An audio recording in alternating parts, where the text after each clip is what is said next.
You don't expect your life to shift in the middle of an ordinary Tuesday, not when you're just stepping outside to check the mail. Not when the wind feels like it's cutting straight through your coat and the snow's falling sideways across the gravel road. But sometimes something looks back at you and you don't walk away the same. That morning there were tire tracks half buried in frost, a broken pine branch near the fence line, and just beneath the back bumper of the old Subaru, 2 eyes. Wild, wide, watching.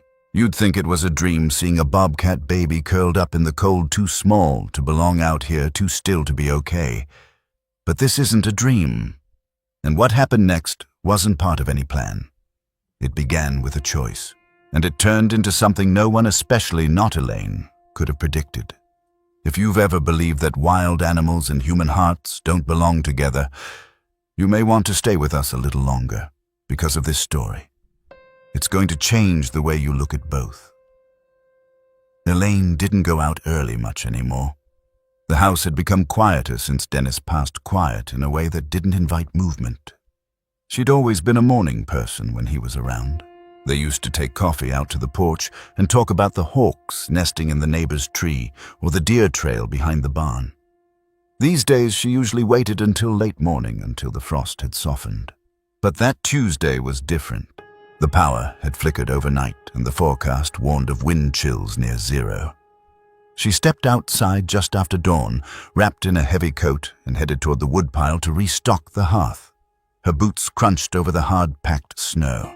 The wind bit through her scarf. She wasn't thinking about anything more than staying upright. Then she saw it. At first, she assumed it was a trick of the light, just the curve of shadow beneath her old Subaru. But when she shifted slightly, she saw them. 2 green eyes. Wide, alert, unmoving. She stopped. Her breath caught hanging in the air like mist. The rest of the creature was barely visible, a slight quiver of fur, the twitch of a tail tip and paws, tucked beneath a small, thin body. It wasn't a house cat. Too long in the leg, too tufted at the ears. Elaine didn't move. She lowered the armful of kindling to the snow without a sound. "What are you doing here?" she thought. The little thing no bigger than a shoebox wasn't sleeping. It was watching her, not like it wanted to run. More like it was waiting for the worst. And Elaine understood that feeling more than she cared to admit. Her first instinct wasn't fear. It wasn't even a surprise. It was a quiet, aching sort of grief. Because she recognized that look. The look of something that didn't belong anywhere anymore. Back in 2019, a wildlife camera near Sedona, Arizona, captured rare footage of a young bobcat sleeping in a cardboard box left outside a recycling center. The video went viral. Of course, people are drawn to those quiet moments of wild animals resting in human spaces. Not attacking, not fleeing, just pausing. As if they too are looking for something soft in a hard world. That story stayed with Elaine. She'd even saved the video on her phone. She'd shown it to Dennis once over dinner, and he had smiled the way he always did when animals surprised people with gentleness. But now she wasn't watching a screen. She was watching it happen under her car. And the snow was still falling. She stepped back slowly. The eyes didn't follow. Whatever it wasn't doing well. She returned to the porch, grabbed the soft old fleece blanket they kept for porch sitting, and folded it over her arm. Then, after a moment's hesitation, she grabbed the shallow blue bowl from the porch table. She brought both back out to the driveway, walking slowly, deliberately, like approaching a scared child. She crouched low, careful not to make eye contact. The creature didn't move. Elaine laid the blanket a few feet away, set the bowl beside it, and poured a little water from her thermos. Steam curled into the cold air. "I don't know what you need," she whispered, "but I think it might be this." She stood and stepped back, then turned and walked slowly inside. From the kitchen window, she watched. The bobcat didn't move for a long time. But then, just as the sun began to brush the tree line, it crawled forward. Not fast, not dramatic, just enough. It reached the edge of the blanket and curled into it like it had finally given up guarding its suffering. There's something about seeing a wild animal accept help that changes a person. It shifts a long-held belief that strength means going it alone.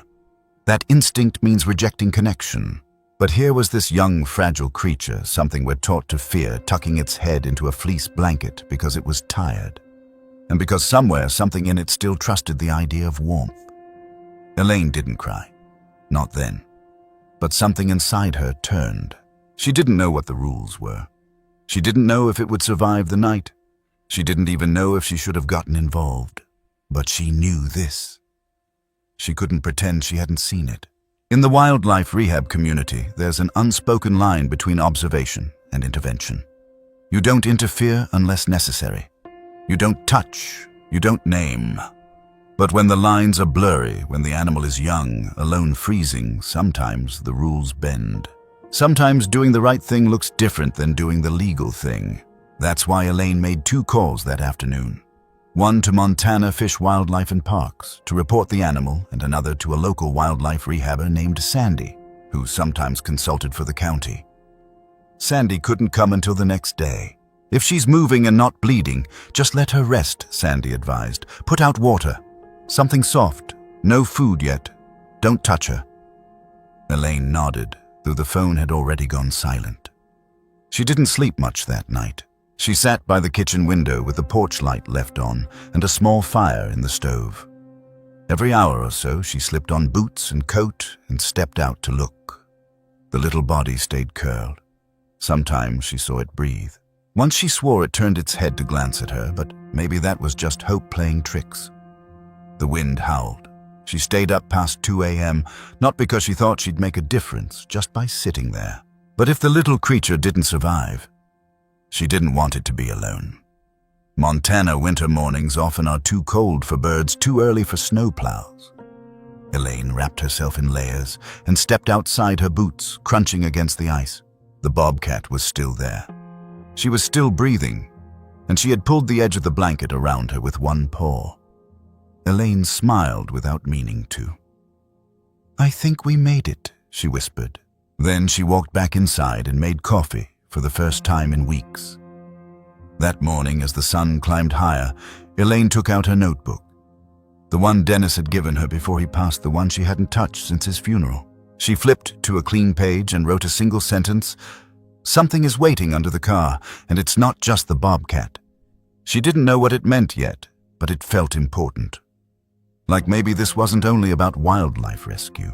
Maybe it was about what we rescue in ourselves when we choose not to look away. By noon, the rehabber had arrived. Sandy was warm-voiced and calm-eyed. She moved like someone who had spent years near things that needed gentleness. She approached the car, slowly crouched down and looked beneath. Then she turned and gave Elaine a long, knowing nod. "She's young," Sandy said. "Maybe 6 months. No visible injuries. Probably lost or orphaned." Elaine asked what would happen next. "We'll keep her warm and monitor her for a few days, then move her to the sanctuary in Livingston if she stabilizes," Sandy explained. "With any luck, she'll be releasable in spring." Elaine nodded, but her throat tightened. She watched as Sandy placed a thick towel into the crate and gently coaxed the little cat inside. Nova, as she'd quietly named her, didn't resist. She just blinked once, slowly at Elaine. Then the crate closed, and for the first time in over a year, Elaine felt like something was just beginning. There are so many stories about saving animals, but sometimes the deeper story is about what they save in return. The warmth they reawaken. They rebuild the routine. The meaning they quietly restore. That's the thing about wild animals. They don't ask for much, just space. Safety, a moment of grace, but when you offer that, what they give back is often so much more. For Elaine, the morning it all changed didn't come with a shout or a sign.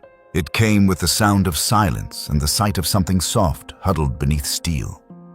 It came with 2 eyes, watching, waiting, and a choice not to look away. Elaine hadn't told anyone about Nova at first. Not even Joanna. It wasn't because she wanted to keep it a secret. It was because she wasn't sure what it was yet. A fluke. A fragile mistake. A sign. All she knew was that when the wind howled against the windows and the world outside turned quiet and sharp, she didn't want to explain what it felt like to see something so wild, so close, and not be afraid. But instinct and doubt often come together. That afternoon, after Sandy took Nova to the rehab center, Elaine sat at the kitchen table with the same question spinning through her thoughts. Did I do too much or not enough? She made tea. Let it go cold. Then called Joanna. Joanna, retired nurse and realist, showed up an hour later in fleece boots and a puffed-out coat, tracking snow into the mudroom like she always did. She listened to the story with her arms folded, eyebrows raised. "You brought a bobcat into your shed?" she asked, not unkindly. "Just for the night," Elaine said. She didn't move much. "And you fed it? Just water? No food?" Joanna shook her head but didn't scold. "You always had a soft spot for strays." Elaine smiled a little. She wasn't a stray. She was just young, lost. Joanna leaned against the counter, thoughtful. And now what Elaine didn't have an answer. Not yet. Wild animal rescue comes with unspoken rules. Stay back. Don't interfere. Let nature take its course. But what happens when nature brings itself to your door? In 2015, a family in northern Utah found a baby bobcat curled under their porch swing during a storm. They assumed it was a feral kitten and brought it inside. It wasn't until it hissed and bolted behind the dryer that they realized what they were dealing with. The kitten was safely relocated, but the debate on social media exploded. Had they saved it or had they interfered? It's a question that returns often, especially with rescue animals. How do we know when to reach out and when to step back? Elaine had asked herself that a dozen times already. She'd done everything right. She hadn't touched Nova, hadn't tried to feed her cat food or warm milk. She'd simply offered warmth, called professionals, and waited. But still the hesitation lingered. There's a kind of second guessing that settles in when you're alone in a quiet house, especially when you've gone so long without choosing anything bold. It becomes easier to believe that staying small is safer for you and for whatever you care about. Elaine had been staying small for months, maybe longer. The thing was, when she'd looked at Nova, she hadn't felt bold. She'd felt needed, and sometimes that's all it takes. 2 days later, Sandy called.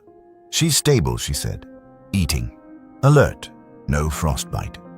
We'll be monitoring her for the next week or two." Elaine exhaled for the first time in what felt like hours. And then she asked, "If she continues improving, we'll transition her to our outdoor enclosure with the others. If not, we'll reassess." Elaine knew what that meant. Not all wild animal rescues end with release.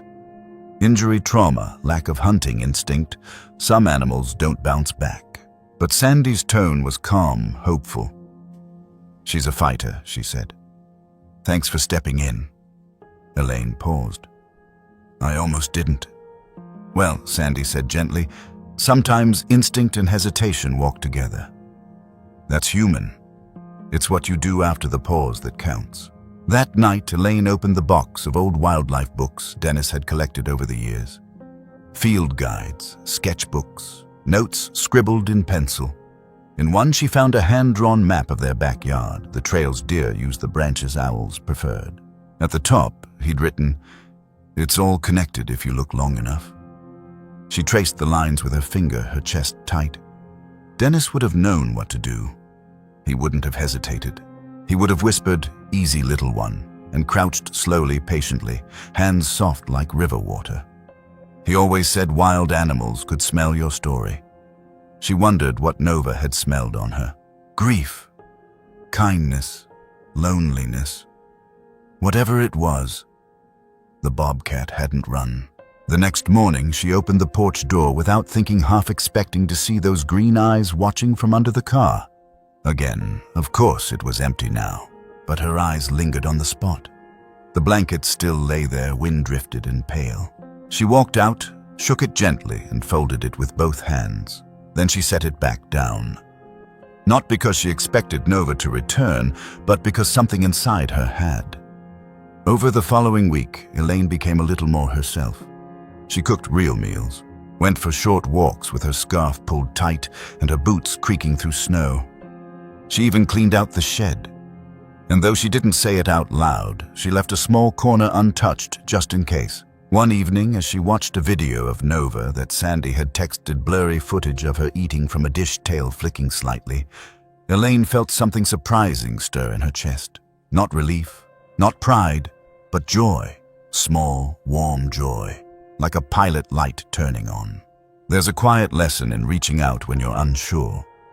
You don't do it for praise. You don't do it for control.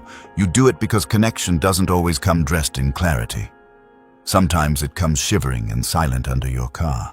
Sometimes it comes in the form of a wild cat who has never known gentleness and doesn't quite know what to do with it. But the lesson isn't about wild animals. It's about you. It's about choosing to notice when something vulnerable crosses your path and choosing not to close the door. Not immediately. Not out of fear. Even if you don't know what comes next, especially if you don't. Elaine never set out to be part of an animal rescue. She wasn't a wildlife expert. She didn't have a YouTube channel or trail cams or a freezer full of raw meat. She had a blanket, a phone, and an old house that had gone too quiet. And that was enough. Enough to soften the cold. Enough to hold still. Enough to help something wild remember warmth. Sometimes we forget how little it takes to become someone's sanctuary. A bowl of water. A decision made without applause. A moment of stillness even when everything inside you is unsure. 2 weeks after Nova had left, Sandy called again.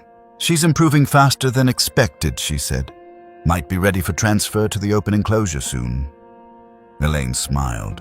"She's not afraid anymore." "Oh, she's still cautious," Sandy said. "But she's curious now. That's the best sign."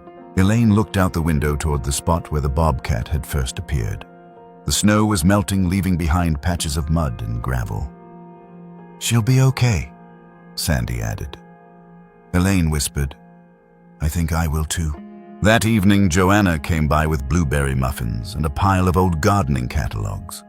She took off her coat, looked around the room, then at Elaine. "You look better," she said. Elaine poured tea. "I feel different. Because of the Bobcat?" Elaine shrugged. "Maybe because I didn't ignore her." Joanna nodded slowly. "That's something you know. Choosing not to look away." They sipped tea in silence for a while. Later, Joanna stood up, stretched and glanced at the window. "Blanket's still out there," she said, almost smiling. Elaine nodded. "Just in case. Don't wait until you're sure to care."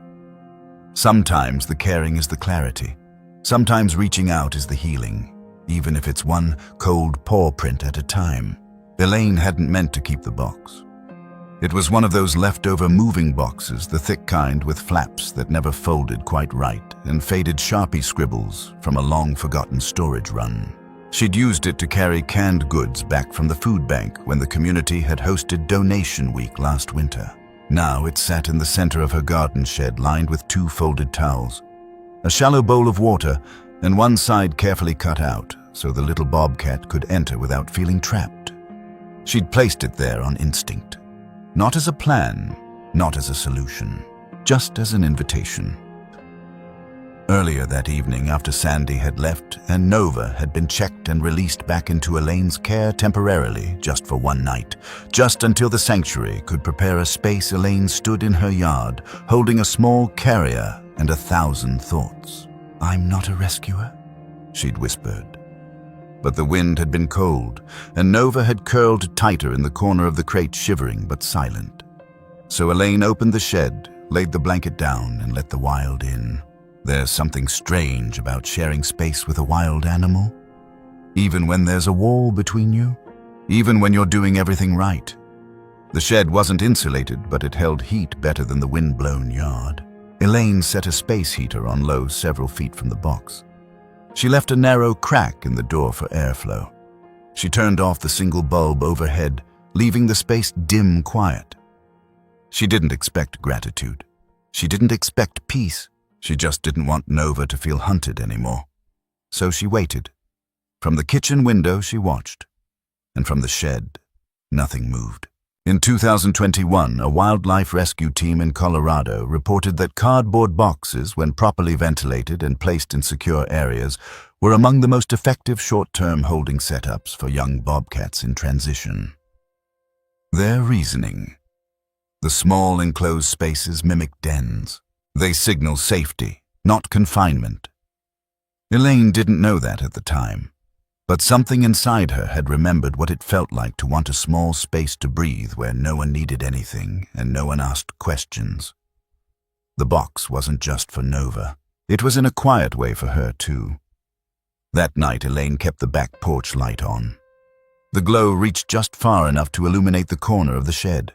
Every few hours, she stepped out with a flashlight, boots crunching lightly on the frost-dusted stones, and peeked through the small window on the side of the shed. The first time, Nova hadn't moved. Still curled, still watching. The second time, around midnight, Elaine thought she saw the tips of the bobcat's ears twitch. She whispered, "It's okay. No one's coming." And she stayed there for a minute longer than she meant to, just in case that voice, soft and human, meant anything to the animal inside. Inside the house, the world was hushed. She kept the TV off, left the kettle full but cold, laid a second blanket across the arm of the couch, but didn't sit down. Instead, she found herself pacing between the kitchen and the window, back and forth, not worried, just awake. Awake in a way she hadn't been in months, not with anxiety, not with urgency, just tuned in as if her heart had found something quiet to listen to again. That was the first night Nova taught her how to stay, how to sit in stillness without needing an answer. By 2 a.m., Elaine couldn't sleep, so she did what she hadn't done in over a year. She opened the guest room closet and pulled out the old photo albums, the ones with real pages, printed photos, ink-smudged notes. She found the one labeled The Cabin Years. Inside were photos of Dennis in his field jacket, kneeling near brush lines, scribbling notes, always with his eyes tracking movement in the distance. In one picture, he was holding a clipboard, pointing to something just out of frame. Elaine was beside him mid-laugh. She didn't remember what he'd said, but she remembered how she'd felt, like she mattered, like she belonged in those woods in that moment, in that marriage. And maybe now, she thought, staring at the cardboard box lit by the porch light, maybe she belonged here again too. Not because she had the answers, but because she'd chosen to be present. That counted for something. At dawn, Elaine made tea and walked barefoot to the porch, wrapped in her thickest sweater. The air was sharp. The world was still gray-blue. She carried the mug in both hands. From the porch steps, she could just see into the crack of the shed door. No movement, but no sign of struggle either. And that mattered. She waited until the sun crested fully, until the first rays lit up the edge of the tree line, and then she stepped down and made her way to the shed. Slow, no rush. She opened the door with a soft creak. Inside, the space heater still hummed.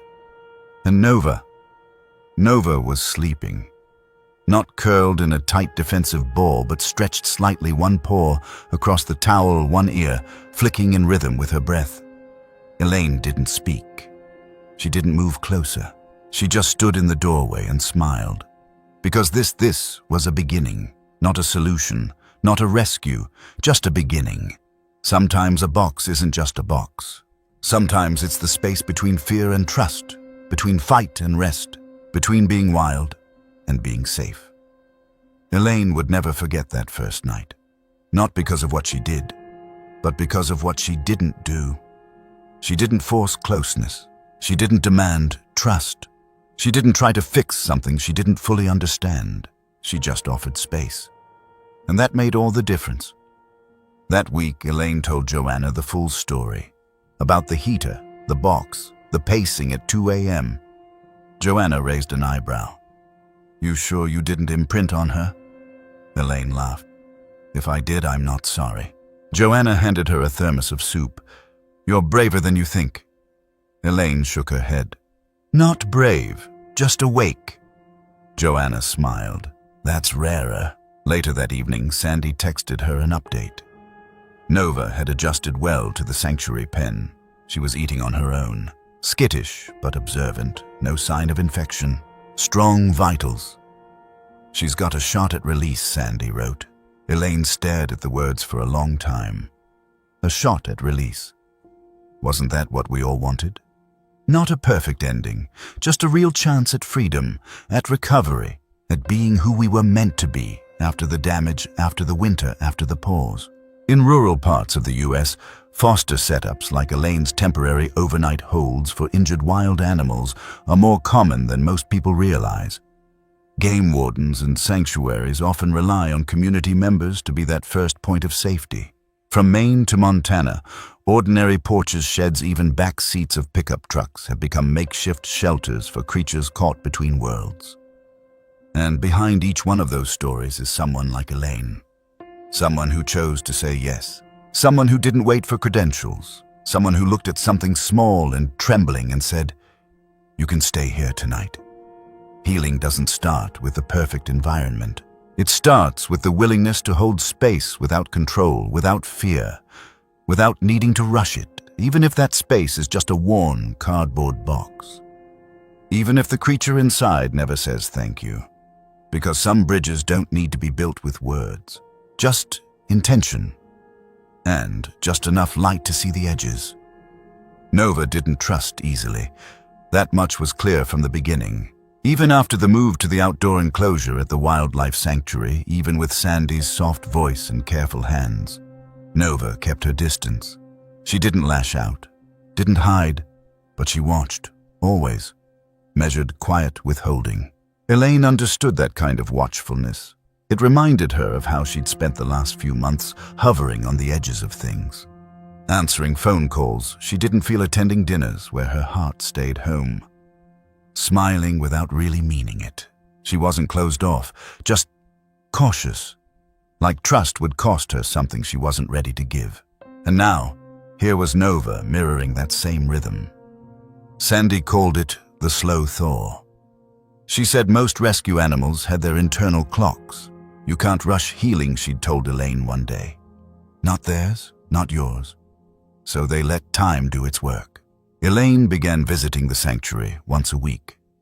She didn't ask to touch Nova. She didn't bring treats or try to coax her closer.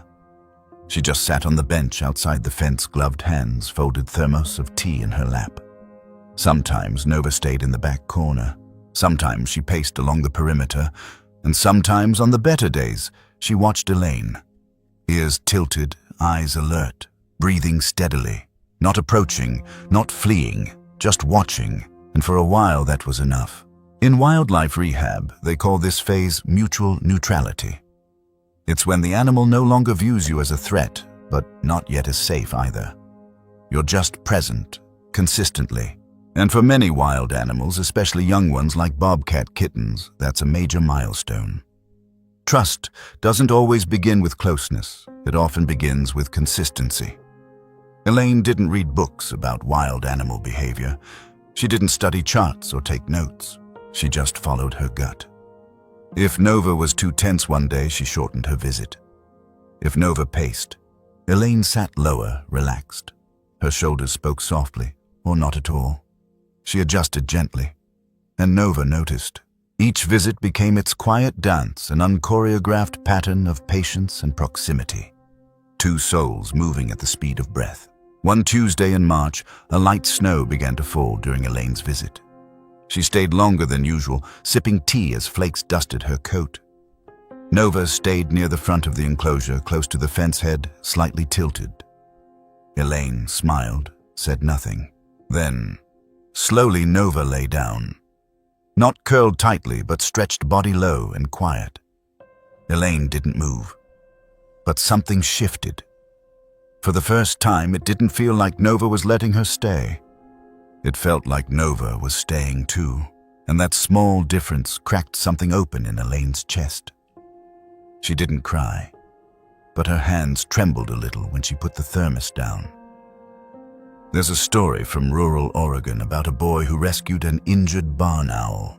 He built a perch beside his bedroom window, left food each evening, and sat just inside the curtain, silent, waiting.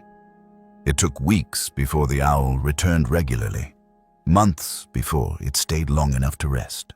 Years later, the boy, now a conservation biologist, said that owl taught him more about trust than any person ever had. Not because it gave affection, but because it let him witness the space between fear and familiarity. That story lived in Elaine's mind as spring crept in. Because with Nova, it was never about being needed. It was about being accepted slowly, conditionally, on her wild terms. And that kind of acceptance is the rarest of all. At home, Elaine's routines began to change. She woke earlier, made a real breakfast, went for walks. She returned to her writing not all at once, but in quiet fragments. Notes, sentences, small sketches of Nova's postures and pacing. One afternoon she wrote, "Healing doesn't ask for speed. It only asks that you stay long enough to be seen." She pinned it to the fridge with an old magnet Dennis had picked up in Yellowstone. And for the first time in months, she felt steadier than she did sad. Nova too was changing. Her weight increased. Her limp, barely noticeable, now faded. She stalked toys the staff placed in the enclosure, tufts of feathers, branches wrapped in rope. She even began climbing the small tree inside the pen, leaping from branch to branch with the silent elegance only wild cats seem to possess. Elaine watched each new movement with a quiet awe. There was power returning to Nova's body. Precision, purpose. But what struck her most wasn't the strength. It was the playfulness. That this little creature, once frozen under a car, now found joy in shadows and leaves. That was the miracle.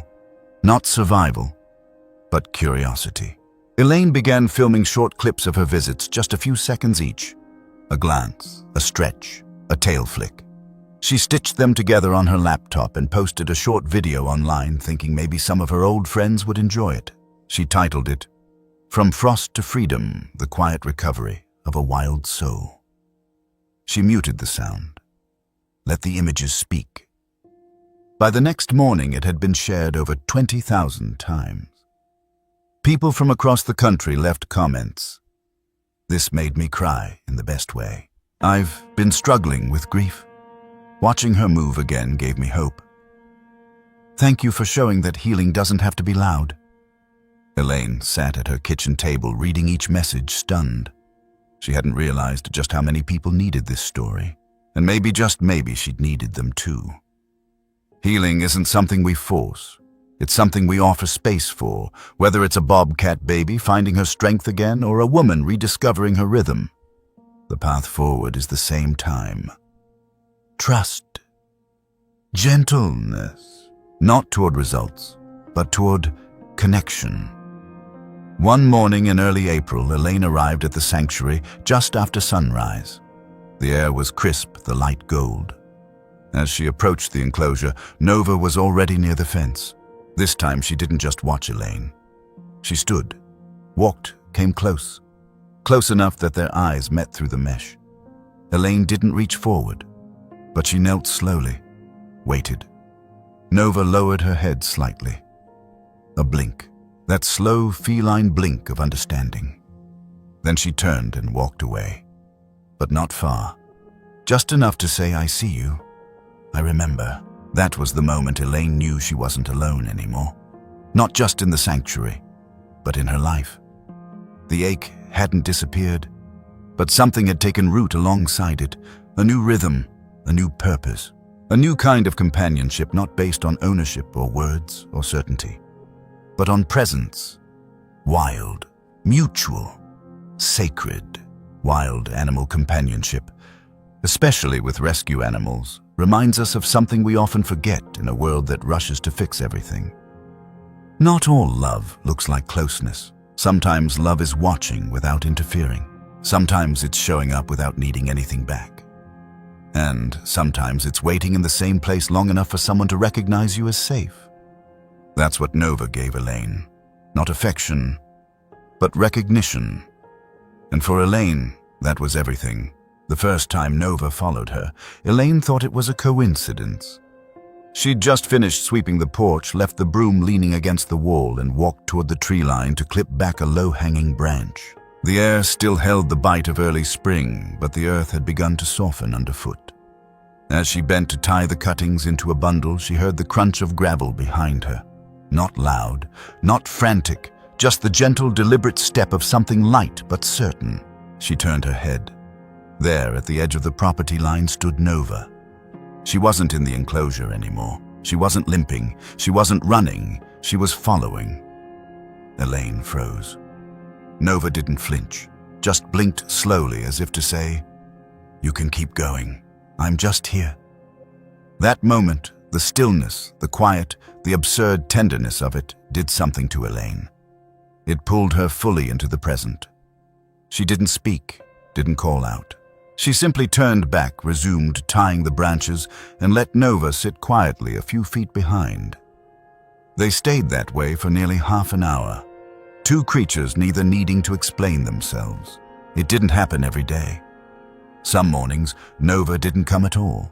Other times, Elaine would spot her curled beneath the lilac bush, half-hidden eyes half-lidded in the early sun. But she was there, not as a rescue anymore, not as a project, just there. And Elaine, she found herself adjusting. Leaving the back gate cracked just enough, carrying an extra thermos of warm water, pulling a chair a little closer to the steps so she could sit outside longer. She wasn't waiting, she was welcoming, and that distinction changed everything. There's a strange, wonderful clarity that arrives when something wild chooses your presence. You start to notice your movements again, how your voice sounds when you speak without pretense, how your body slows to match a softer pace, how your mind makes room for silence without trying to fill it. Elaine hadn't realized how long it had been since she'd felt seen. Not by people, by life, by the world moving around her, by purpose. When Dennis died, everyone had offered the same well-meant words. You'll find a new rhythm. You're strong. You'll adapt. Give it time. And she had. She'd gone to the dinners, answered the texts, and returned the casserole dishes. But underneath it all, something had been missing. Something that couldn't be filled with well wishes or clean dishes or quiet afternoons. What she missed more than companionship was relevance. The feeling that her days added up to something, that her presence still changed things. That she mattered even if no one said it. Nova never said it, of course, but the way she stayed near, that said enough. One afternoon, Elaine opened the shed door to find Nova sitting inside. It startled her, not because Nova had snuck in, she knew the back door was sometimes left ajar, but because the shed hadn't been used for months. Nova sat in the same cardboard box Elaine had once set out, now sun-warped, softened by time. She wasn't asleep, just resting. Elaine stood at the threshold, one hand on the doorframe, unsure if she should enter. Nova didn't move, didn't watch her this time, just stayed. Elaine stepped inside slowly and sat on the overturned crate near the wall. Her knees cracked as she folded them beneath her. She didn't speak. For the next 20 minutes, they simply existed in the same space, and that somehow was more than enough. There's a story from Vermont often passed around animal rescue circles about an elderly woman who began leaving a saucer of milk out each night for a stray fox. She never tried to pet it, never tried to feed it by hand, but after 2 seasons, the fox began leaving small gifts at her back steps, a pine cone, a feather once, even a silver key.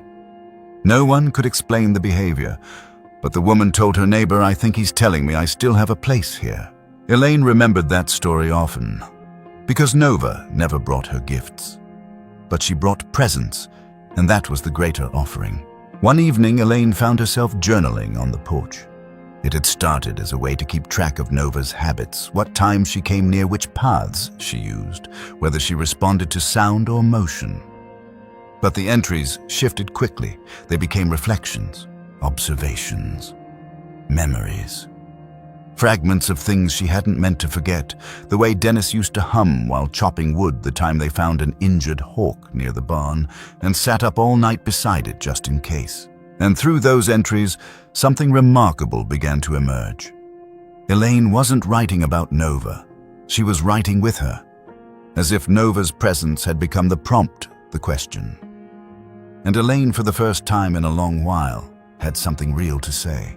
Purpose doesn't always come in the form of a job or a title or a goal. Sometimes it's something smaller, quieter. The simple knowing that your presence creates safety for someone or something else. That your actions, however small, make space for healing to happen. That your porch light matters. That your warmth still radiates. Elaine wasn't changing the world, but she was changing Nova's world. And in doing so, her own began to shift too. The video continued to spread. People shared clips of Nova creeping through the woods, of her blinking slowly at the camera, of Elaine's soft voice reading aloud from her journal. One woman messaged from Oregon. "My mom passed last year. I haven't been able to grieve. But your story made me feel like I'm not broken, just quiet. Thank you." A retired vet from Michigan wrote, "I never thought I'd cry over a bobcat. But watching her learn to trust you reminded me why I fell in love with animals in the first place."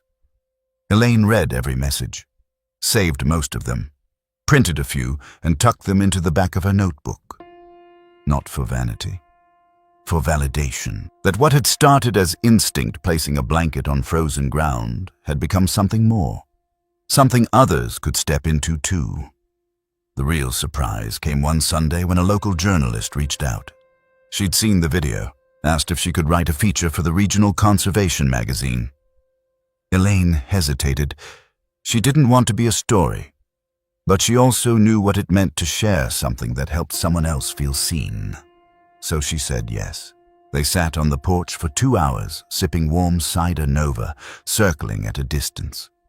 Elaine told the whole story from the first morning under the car to the quiet visits to the day Nova followed her for the first time. The article was published under the title "What We Save Saves Us," and within a week, the sanctuary's volunteer list had doubled. Elaine didn't brag. She just smiled and made more tea. We often think purpose has to be big to be real, that we need to be busy to be valuable. But what if the purpose is simply being available, available to witness, available to wait, available to create peace in small, consistent ways? Elaine hadn't signed up for any of this, but she'd shown up, again and again. And in return, she'd found something she didn't know she was looking for. A reason to listen. A reason to stay. A reason to begin again. Across the country, older adults are increasingly volunteering at wildlife sanctuaries, rescues, and conservation centers, not because they're experts, but because their presence matters. Studies show that consistent human attention, calm, unhurried, and unforced, dramatically improves recovery rates in injured or orphaned animals. It's not about training, it's about time. Elaine never planned to be part of that statistic, but now her porch had become something more than a place to sit. It had become a place to matter, and that she realized was more healing than anything else. Elaine didn't post the video with any grand plan in mind. She uploaded it late one evening, sitting at the kitchen table with a mug of tea and a blanket over her knees. The clip was quiet, just 30 seconds of Nova resting in the shade, her breathing slow and even, her paws tucked neatly beneath her chest.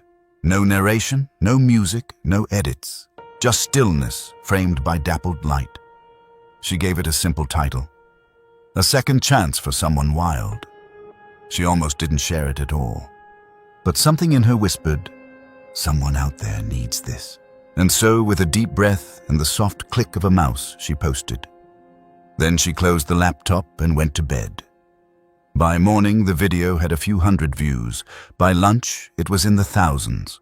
And by the time the sun dipped behind the hills that evening, Elaine's phone, usually silent, was blinking with notifications she didn't quite understand.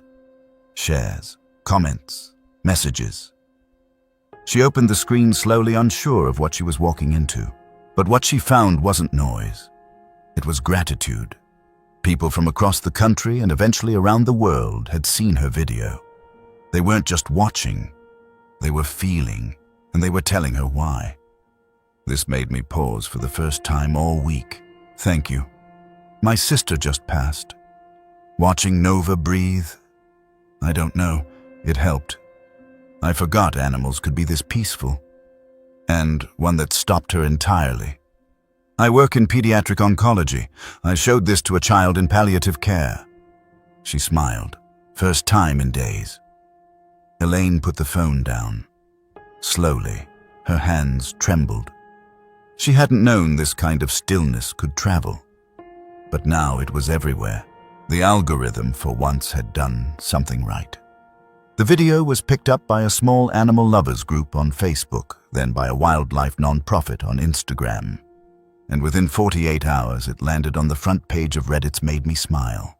And it did make people smile, but also cry. Because Nova wasn't just a bobcat. She was a symbol, a reminder of gentleness in a hard world. Of animal rescue stories that weren't flashy or loud or dramatic. Just real, a baby bobcat, once freezing, now resting, safe. It struck a chord. Elaine wasn't ready for the attention, but she also wasn't afraid of it. Instead, she leaned in slowly. When local news reached out for an interview, Elaine hesitated. She didn't want to be the focus.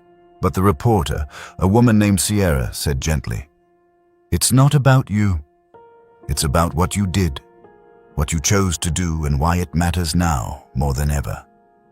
So they filmed it on the porch Nova somewhere in the distance, just a shadow behind the trees.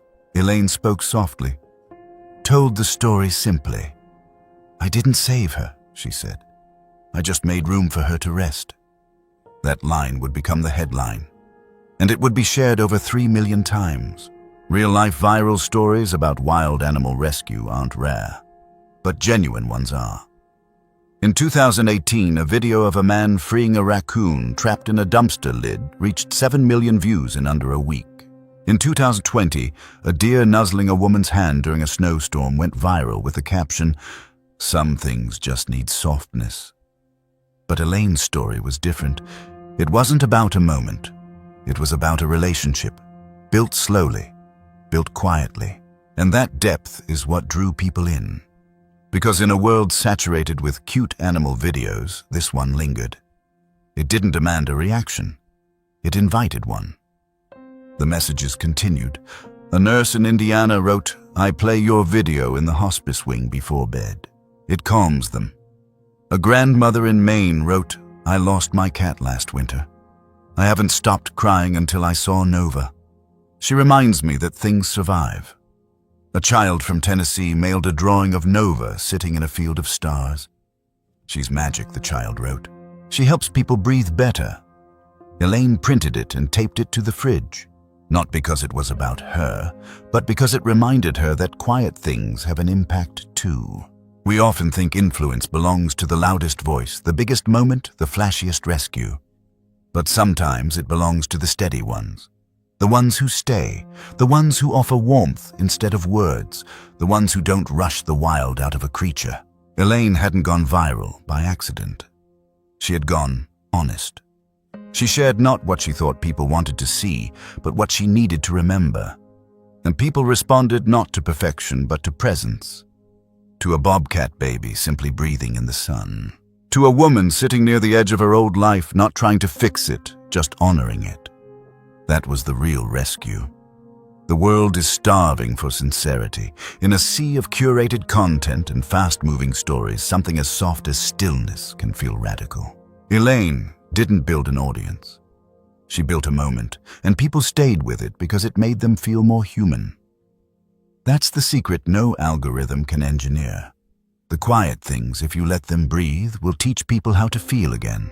Elaine began receiving letters, real ones, handwritten, folded into envelopes with wildflower stamps and smudged ink. She read every one. Some told stories of personal loss, pets, parents, partners. Others shared moments of survival. Illness, trauma, depression. But almost all ended the same way.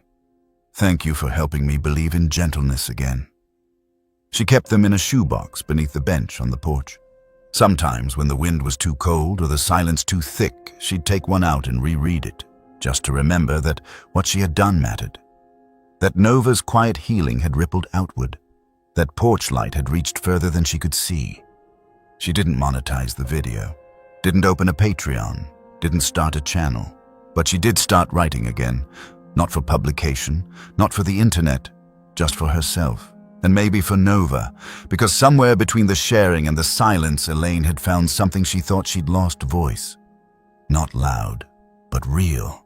The sanctuary called one afternoon with an update. Nova's behavior has shifted, Sandy said. She's venturing out farther, exploring. Elaine smiled, still checking back. Every time.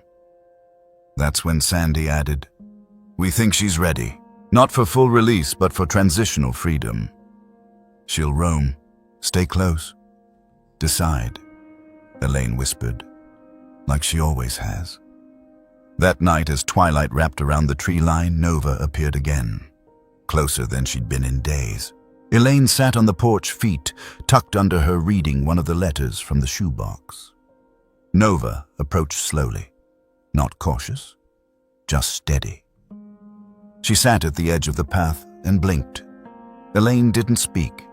She just nodded, and Nova stayed until the first stars appeared. Animal rescue videos that connect deeply often share three traits: sincerity, stillness, and a slow emotional arc. The most viewed wildlife rescue videos on YouTube, especially those tagged with Animal Rescue Emotional Video, Wildcat Baby, or Animal Love, you rely not on spectacle, but on story. Elaine's story tapped into that perfectly, because it wasn't about saving a bobcat. It was about being changed by one. And that's something everyone, regardless of age, background, or belief, can understand. Elaine never told people to donate, but donations began to appear anyway, postmarked to the sanctuary, with notes like, "For Nova's cousins." She never asked for attention, but attention came. And instead of fame, she found fellowship. People who believed that quiet kindness could still move the needle. That wild animals, even ones like Nova, weren't just stories to consume, but reminders of something sacred, something soft, something still here. It was the sound of gravel shifting that made Elaine look up. She was sitting on the porch with her notebook open across her knees, a pen resting idly between her fingers, and a kettle steaming softly just inside the door. Nova had been by earlier that morning, close but not too close, her silhouette flickering through the pines like a familiar ghost. Now the sun was dipping low behind the hills. The sky was all soft amber and cooling light. Elaine rubbed her hands together and rose to bring the kettle in. Then she heard it. Not heavy, not frantic, just a soft, uneven crunch, like something too small to be threatening, but too intentional to be ignored. She turned. At the edge of the yard, just beyond the shed, stood a second figure, smaller than Nova. Thinner, fur darker, almost black in the fading light. One front paw lifted ever so slightly off the ground, trembling. Elaine froze. The new bobcat didn't run. It simply stared. Two wide eyes, deep, uncertain, exhausted. Another soul caught between places. And Elaine again had a decision to make. She didn't approach. Not that night. She didn't move closer, didn't reach for a camera, didn't even speak. She just stood there in the golden silence, one hand on the porch rail, her heart doing that familiar startled thing it had done the first time she saw Nova. That quiet ache, that sense of being chosen without explanation. The new cat turned after a few seconds, limped back into the woods, and disappeared. But Elaine knew what it meant. This wasn't a one-time thing. It was the beginning of another conversation. And this time, she knew how to answer. The next morning, she placed a small bowl of water near the shed. Just water, nothing more. Then she stepped back. She spent the rest of the morning pruning lavender and writing short phrases in the margin of her journal, wounded, waiting, watching, welcome. Later that evening, she checked the bowl. Empty, cleanly emptied, not spilled. The grass around it was slightly pressed. Someone had been back. She didn't smile, not yet. But something inside her settled. For the next week, it became a rhythm. Water. Then food, just a little warmed in the sun, placed far enough from the house that the bobcat could eat without fear. Elaine never rushed it. She moved quietly, deliberately. She remembered what hesitation had looked like in Nova. This new one, this visitor, was different. Twitchier, more alert, flinching at every shift of wind. Elaine named him Shadow. Not out loud, not at first, just in her mind and in the way she wrote about him in her notebook. He was real, but not quite ready, and that was okay. Real-life wildlife rescues often talk about the second animal. The one who appears after the first has begun to heal. Whether it's another stray and orphan or a wounded creature drawn to food or scent or simply safety, it's a common but remarkable phenomenon. Sometimes it happens because the environment changes. Other times because the energy does. Sandy once told Elaine, "Animals feel safe where peace has been practiced." And maybe that's all Shadow needed, evidence that someone had stayed still long enough to mean it. One afternoon as Elaine watered the garden, she felt a pair of eyes on her. She didn't turn quickly, just moved slowly, steadily in her task. When she did glance toward the woods, she saw him half hidden behind the brush pile, his injured paw tucked, his eyes unblinking. He stayed for 10 minutes, then left, and Elaine, she stayed too, even after he was gone. Because by then she understood presence is sometimes the best invitation, she told Sandy a week later. Sandy nodded. Could be another young one. Sometimes they travel alone after losing their mother. His paws hurt. Can you get close? Elaine hesitated. Not yet, but I don't want to trap him, not unless he lets me. You've done this before, Sandy said gently. You'll know when it's time. Elaine looked at her. That's the thing. I think I already do. Shadow appeared again that night, and the next, each time a little closer, a little less hidden. Elaine never reached out.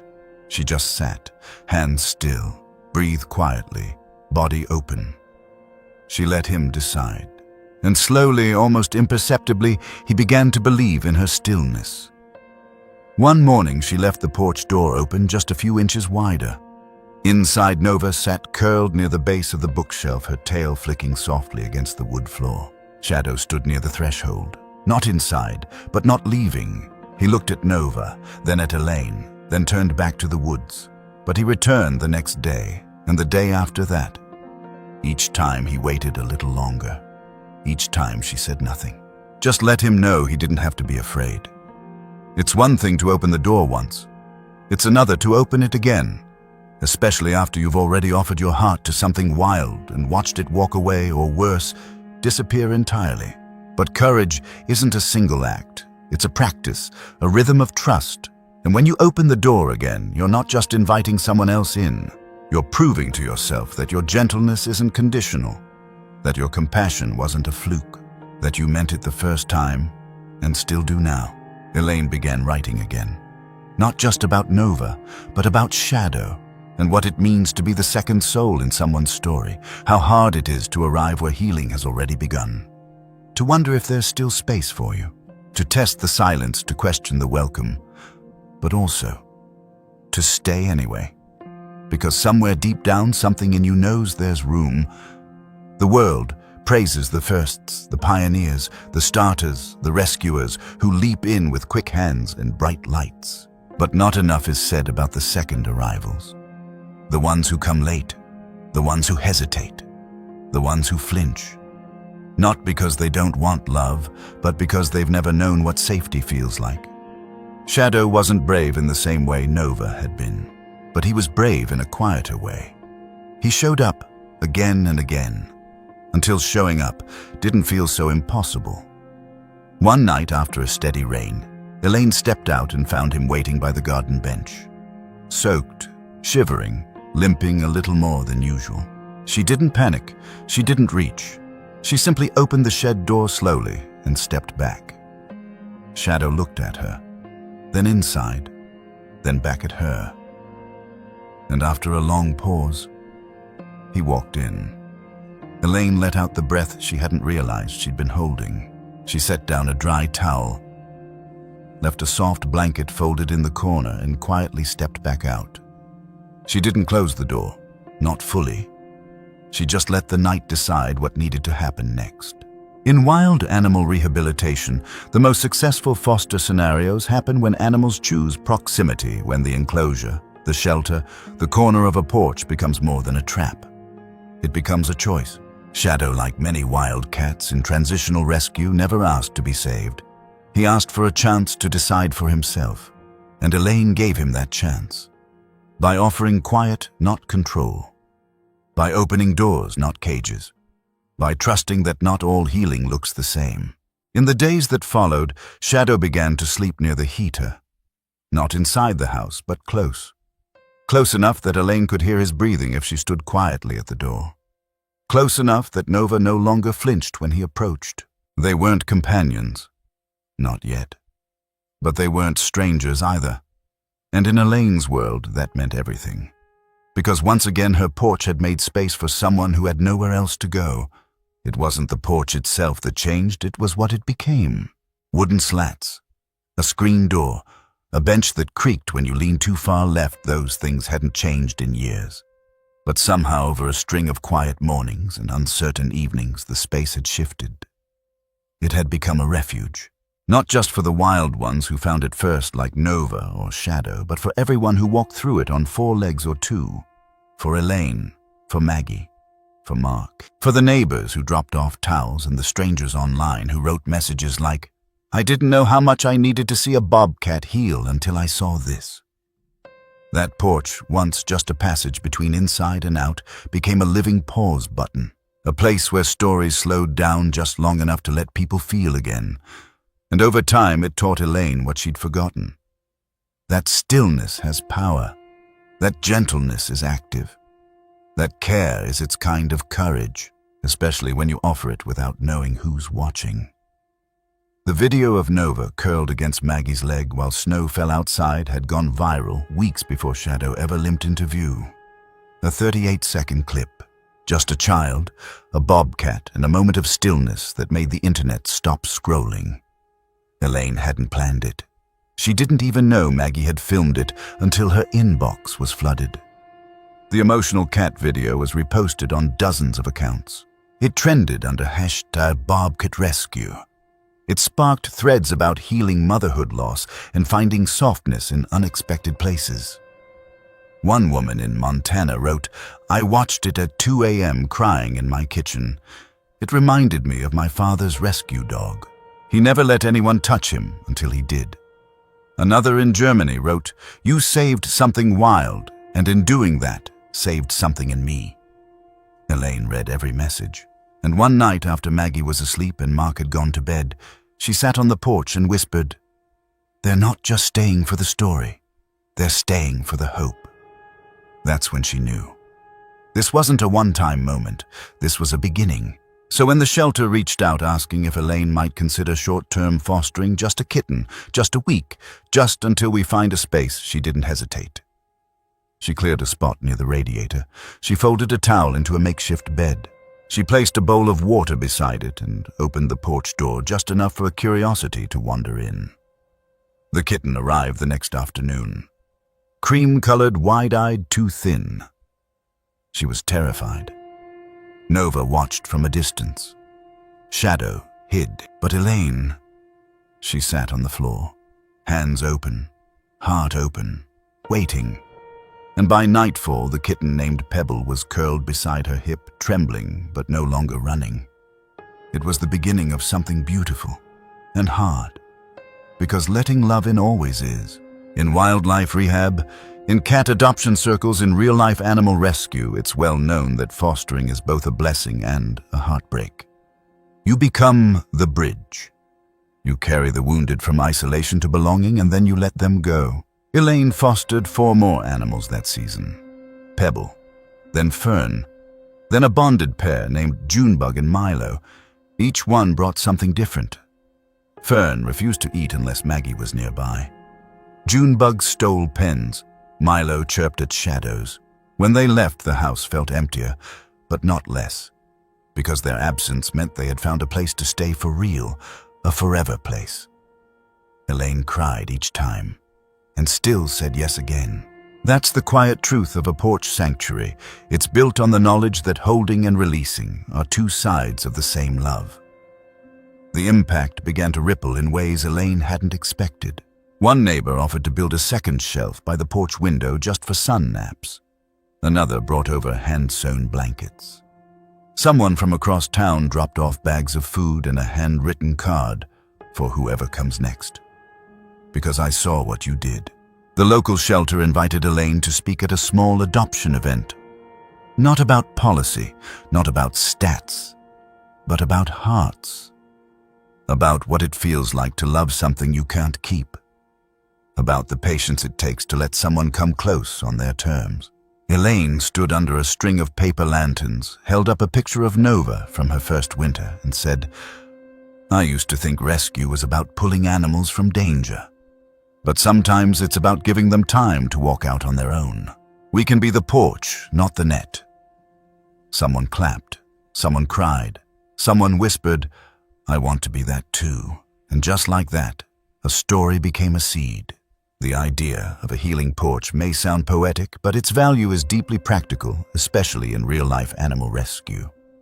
Animals like people don't heal in cages. They heal with consistency, in peace, in places where they are watched without pressure, welcomed without conditions, and allowed to arrive slowly. If you're considering fostering, whether it's a house cat, a senior dog, or a wild animal in recovery, what you need isn't perfection, it's presence. The willingness to wait, the humility to not force a timeline, and the trust that what's broken will reach for the light if you leave the door open long enough. The last addition to Elaine's porch wasn't another animal. It was a wooden sign. Maggie painted it with old brushes and a plastic plate of primary colors. It read, "You can stay here if you need to." They hung it just above the bench beside a faded wall print drawn in chalk. Nova sat beneath it the first night it went up. Shadow lay across Elaine's feet. Inside, cookies were baking. Outside, stars blinked through the pine branches. And for a moment, Elaine let herself believe that maybe this was enough. Not because it was perfect, but because it was true. Rescue isn't about fixing things. It's about staying when it's hard. About returning again and again, even when nothing seems to change. A porch full of cats. A child who loves too hard, a partner who learns to love it all. These are not dramatic miracles. They are ordinary ones. The kind that creep into your life and turn everything soft again. And maybe that's what real healing looks like. Not an ending, but a place to rest. A place to be scared. A place to become yourself again without being asked to hurry. In late spring, Elaine received a letter. It was from the woman who adopted Fern. The handwriting was neat. The words were short but full. "Thank you for loving her before I could. She has saved me more than once already. She has my husband's chair. I think he'd approve." Elaine held the letter for a long time. Then she read it aloud to Nova and later placed it in her notebook between pages scribbled with Maggie's early crayon drawings and photos of the first snowfall. No news outlet would ever write about it. No hashtag would trend. But this was the moment that made it all worth it. Because it reminded her sometimes the quiet stories are the ones that last the longest. And maybe now, after all these quiet moments, you're wondering what this story has to do with you. Maybe you've never rescued a wild cat. Maybe you don't even have a porch. But I bet somewhere in your life, something small and wounded has tried to come close. Maybe it was a friend, a sibling, a pet, or even a part of yourself you forgot how to love. The question is, did you open the door? And if not then, would you now? Because sometimes healing doesn't come with sirens or signs. Sometimes it comes with silence, with soft pause, with second chances, and a porch that never stops making room. If this story warmed something in you or reminded you of something you'd almost forgotten, you can be part of this porch too. Hit that like button if it meant something to you. Subscribe if you want more stories like this, real-life animal rescues, healing moments, and reminders of what matters. And before you go, maybe sit still for a moment. You never know who might be watching from the edge of your yard, hoping someone like you is still listening.